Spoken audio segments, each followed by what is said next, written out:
जय श्री कृष्णा बंधुओं, जय श्री कृष्णा भक्तों। सबके लिए आचार्य शुक्ला यूट्यूब चैनल में पुनः शुभ स्वागत। आज बहुत ही पराभव, परा शक्ति से परे और भगवान बाल कृष्ण श्री कृष्णचंद्र जन्माष्टमी के बारे में बंधुओं शंका के समाधान में बताएंगे आपको।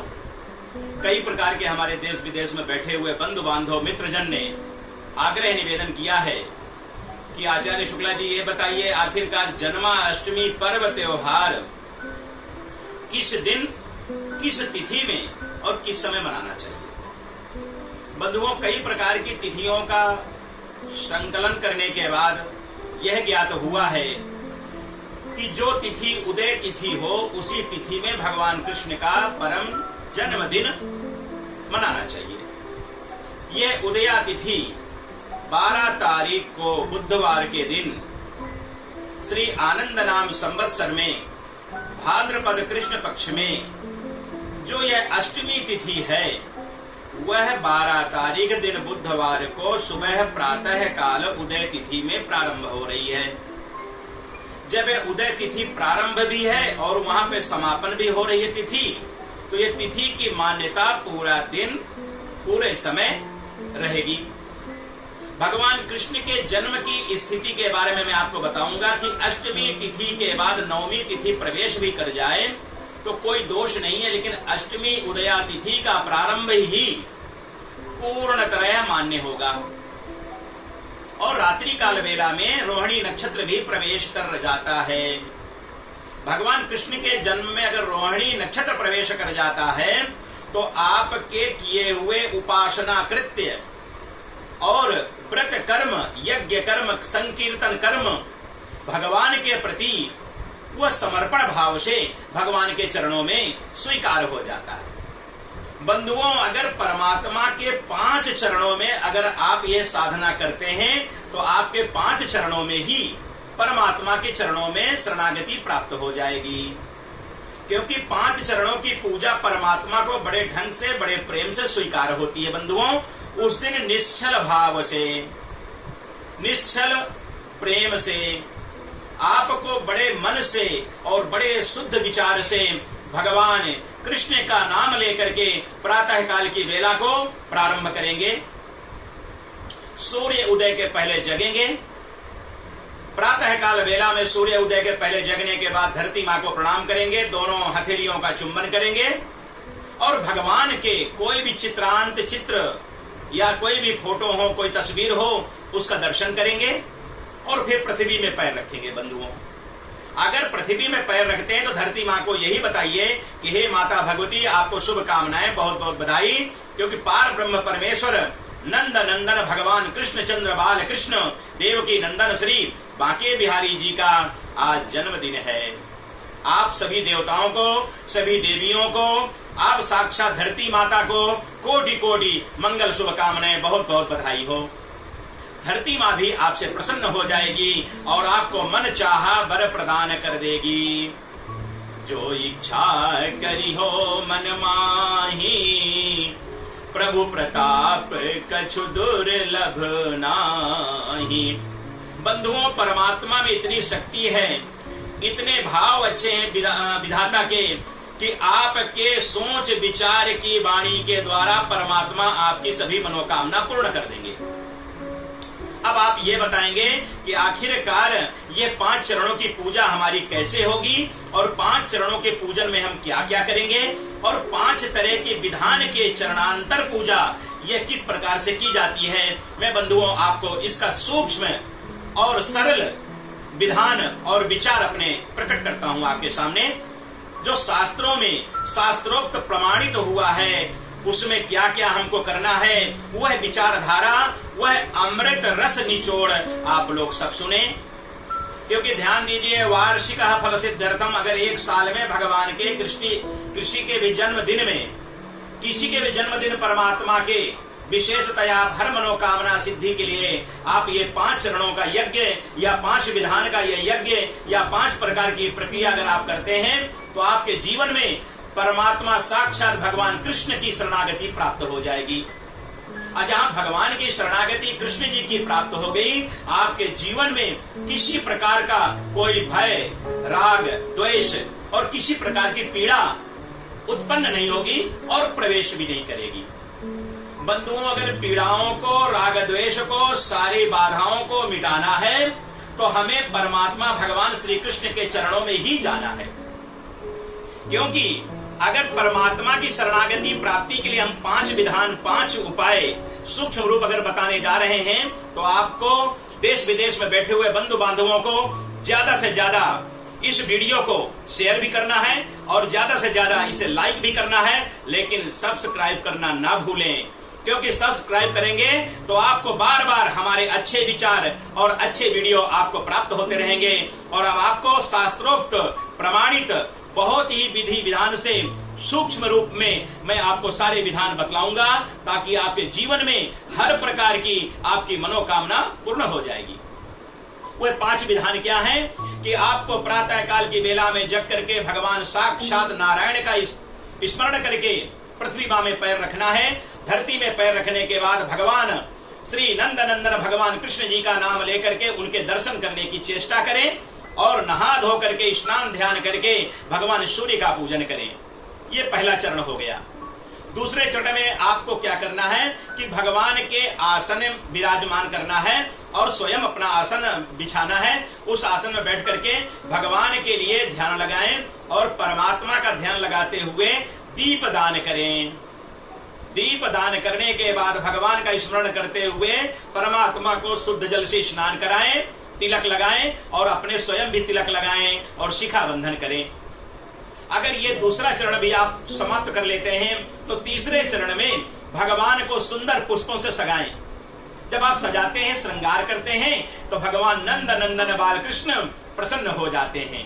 और कहते हैं कि वास्तविकता कलयुग में भी आज भक्त प्रहलाद जैसे मनुष्य यहाँ पे हैं जो भक्त प्रहलाद जैसे प्रक्रिया करके मुझे प्रसन्न करना चाहते हैं। बंधुओं, ये तीसरे चरण की जब आपकी पूजा संपन्न हो जाए तो चौथे चरण में आप भगवान का सुंदर श्रृंगार करने के बाद भोग लगाएं। उसमें फल अति अनिवार्य है।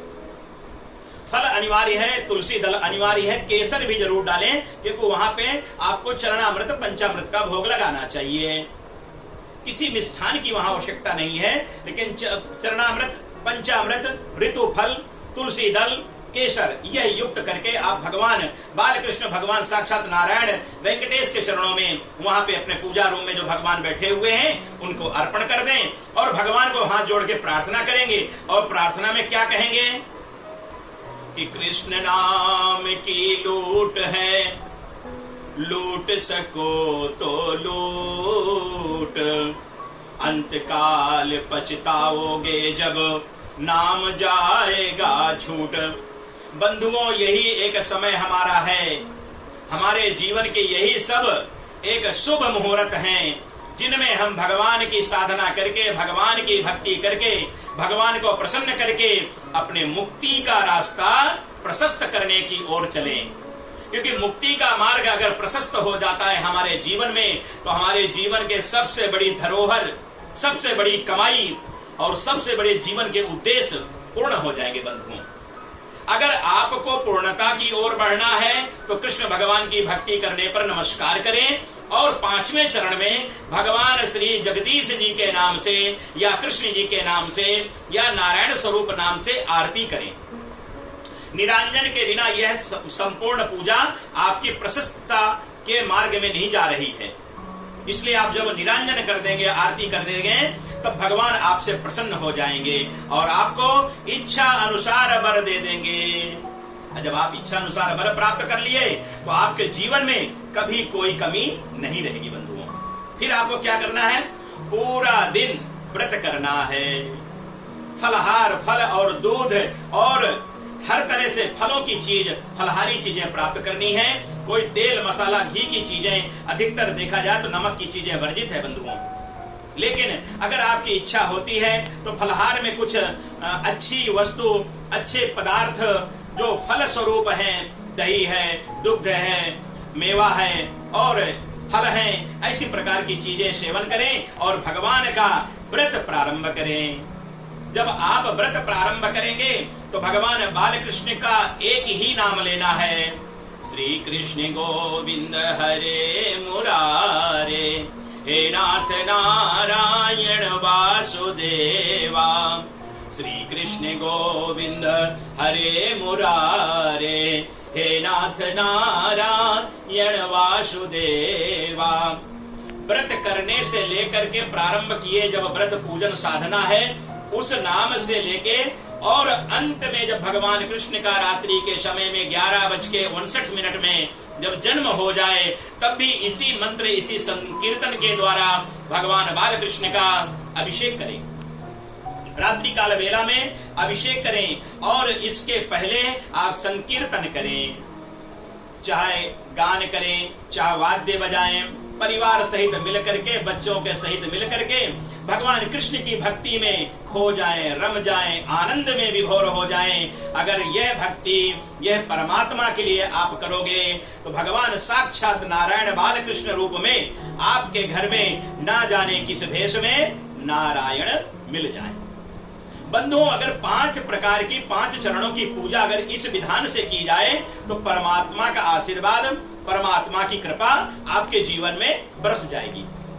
और जब कृपा बरसेगी तो आपका जीवन हर तरह से स्वच्छ, सुंदर और भगवान के चरणों में लीन होने के लिए तैयार हो जाएगा। इसलिए बंधुओं, अगर ये 5 चरणों की पूजा करते हैं तो भगवान बालकृष्ण का अगर जन्मदिन मनाते हैं तो अब रात्रि काल वेला में जन्मदिन मनाएं और भगवान को गर्भारूप में और गर्भा रूप निवारण करने के बाद जब वो जन्म ले लेते हैं तो उनका स्मरण करके उनका अभिषेक करें।